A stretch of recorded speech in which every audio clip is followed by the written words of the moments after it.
tayo mag-secret file, ay ilike mo muna ang video na to at mag-subscribe na sa aming YouTube channel. Don't forget to click the notification bell para hindi ka nahuhuli sa latest episode ng DJ Rocky's Secret Files.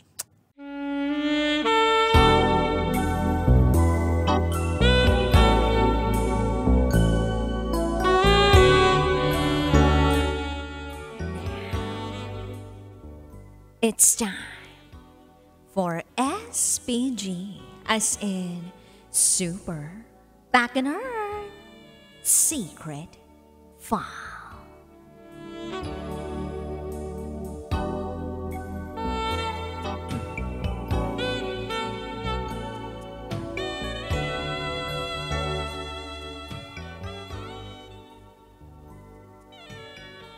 Matitikman ko na sana ang makapangyarihang ahas nang bigla itong nag-shhh.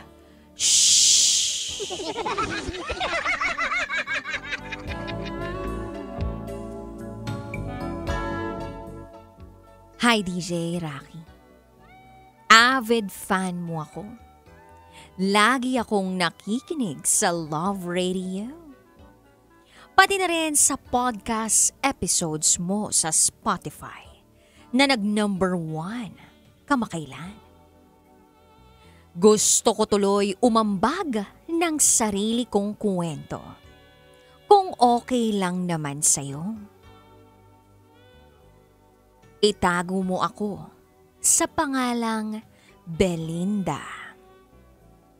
At ito ang aking SPG, as in Super Bacchanal Secret File. 5 years na kami ng boyfriend ko na itago natin sa pangalang Harold. Sa tagal na yon, proud akong sabihin na never kaming nagkaroon ng issue tungkol sa pagiging unfaithful. Kasi noon pa man, alam naman niya na ayoko ng may kaagaw.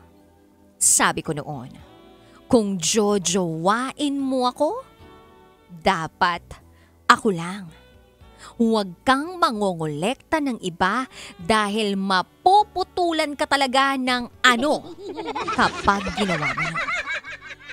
Kaya naman until now, consistent naman siya na matino. Minsan, isang gabi, nag-inom si Harold kasama ang mga pinsan niya. Nagpaalam naman siya sa akin na may ganap sila ng mga pinsan niya. Pag ganon, I know the drill. Pinayagan ko naman. Sabi ko, alam mo yung limit mo, wag kang lalampas. Malilintikan ka sa akin. At alam ko rin naman na may disiplina siya. Kaya goods kami ron. Responsable naman kasi siyang tao. So ayun, nag-inom sila. Nagsimula ng bandang 4:00 ng hapon. Natapos, mga 11:00 na ng gabi.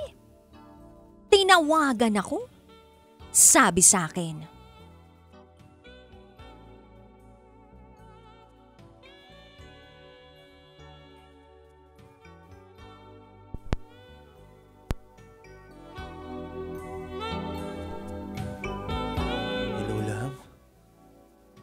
pwede bang dyan muna ako matulog sa apartment mo? Gusto lang kita kasi makasama buong gabi. Naiisip ko na masarap kapag katabi kita ngayon sa kama. Naisip ko, wala namang problema. Kasi never pa naman kaming nag-anuhan. Nagkasundo kami na after marriage na lang kaming mag-aanuhan. Umukil siya ron. Kaya kumpiyansa ako. So yun na nga, hating gabi na. At kesa naman pumuwersa siyang umuwi sa bahay nila dahil malayo-layo pa, sa apartment ko na lang muna siya tumuloy. Maya-maya bandang 12:00. Midnight! Dumating siya. In-expect ko namang amoy alak. Lasing. So pinaupo ko muna siya sa sofa para makapagpahinga ng konti. Tinanong ko kung may damit siyang pambihis. Wala raw siyang dala. So sabi ko, sige love, hubarin mo na muna yan. DJ Rocky, hinubad ni Harold ang damit niya. Pero isinama ng hubarin ang pantalon niya. Na-shock ako. Kaya sabi ko, hoy, bakit pati pantalon mo? Sagot ni Harold.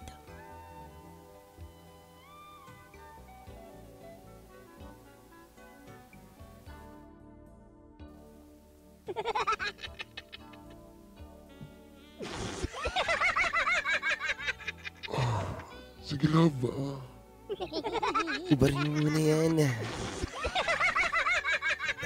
Dahan-dahan lang kasi mas gusto ko yung ganyang ginagawa mo sa akin eh. Punasan mo na rin ako ng hot towel mamaya.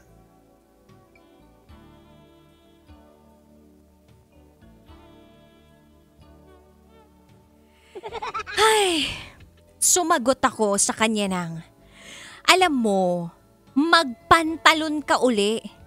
Ano pa yung hot towel mo dyan? T-shirt mo lang yung pinapahubad ko. Alam mo, Harold, lasing ka na nga talaga. Sige na nga, humiga ka na dun sa kama. Kaya naman, nagpantalon uli si Harold. Siguro ay nagising siya sa pagtatalak ko. At dito na, literal, na nag-dive siya sa higaan ko para matulog. Kaya ang ginawa ko, DJ Rocky, tinabihan ko muna siya. Aba, nang tabihan ko siya, nilalambing niya ako. Kahit amoy alak ang mga halik niya. Pero para akong isang pundidong ilaw na bigla na lang lumakas ang liwanag. Yung kamay niya ay bigla na lang naglakbay sa mga bundok. Hanggang sa natagpuan ko na lang ang sarili ko na gumaganti sa kanya. Kaya naman isinubsob ko ang pagmumukha ko sa kanyang kilikili na in fairness, ang bango kahit lasing siya. Mabango ang deodorant niya. At natikman ko ng bahagya ang kanyang kilikili. May pagka maasim na maalat. Pero masarap.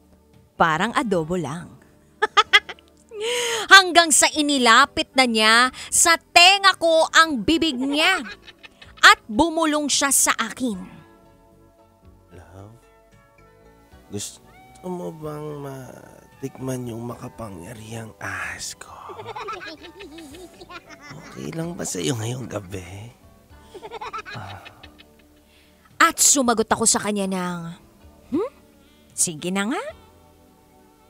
Kaya tumayo siya sa harap ko na parang bida sa pelikula at dahan-dahan niyang tinanggal ang dapat tanggalin. Akala mo may drumroll pa sa background, biglang boom! Tumambad sa harap ko ang kanyang makapangyarihang ahas. Hinawakan ko ito at pinaamo dahil baka bigla akong tuklawin nito. Nang bigla na lamang itong nag-shh, shh. Bigla ko itong naitutok sa kama at napasigaw tuloy ako ng, Love, ano ka ba? Taas taas na taas ang mga kilay ko at pinagpag ni Harold ang ahas na para bang walang kamalay-malay sa lahat ng mga ginawa niya. At ang sabi niya ay,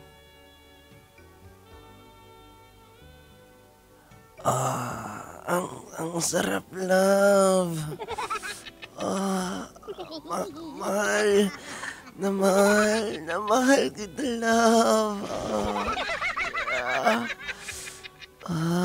No. at plak. Bagsak siya sa kama. Wala na. Lights out. Tulog na.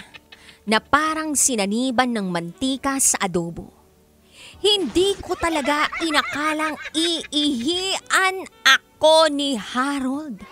Like legit, buti na lamang ay naitutok ko ang ahas dun sa may bandang kama. Grabe. Ang lakas ng loob ng makapangyarihan niyang ahas. May hidden agenda. Kaya naligo ako uli. Sa sobrang stress ko. Parang gusto ko nang maglaho sa mundo. Kaya naman lumipat ako sa sofa para doon na lang matulog. Hindi ko na rin kayang buhatin si Harold at kahit anong tawag ko sa kanya at pagpisil ko sa kanyang pisngi, wala. Tulog mantika na siya. Pero at least humihinga pa with matching hilik pa na parang sirang tricycle. Kinabukasan si Harold, walang kaalam-alam. Ang sabi niya ay, Love, hindi ka ba nakapagpalit ng kobre? Medyo weird kasi yung amoy eh. May something. Ang sagot ko sa kanya,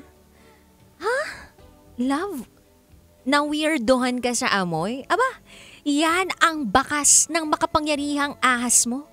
Ang galing mo nga eh. Alam mo, love, ang galing mo. Ang galing mong umihi sa kama. At hindi siya makapaniwala sa narinig niya at ginawa niya nung kinagabihan. Lumapit siya sa akin at yumakap. At dun na naman ako naging marupok. Iba kasi talaga ang makapangyarihang ahas. Nagkakaroon ako ng ibang pakiramdam kapag nandyan ang ahas, merong lumalabas. Nangiti sa aking labi. So ayun lang DJ Rocky, maraming salamat sa pakikinig sa aking kwento at sana'y forever na kayong #1 sa Spotify. Hanggang dito na lang po. Muli, ako si Belinda at ito ang aking SPG as in Super Pagner Secret 5.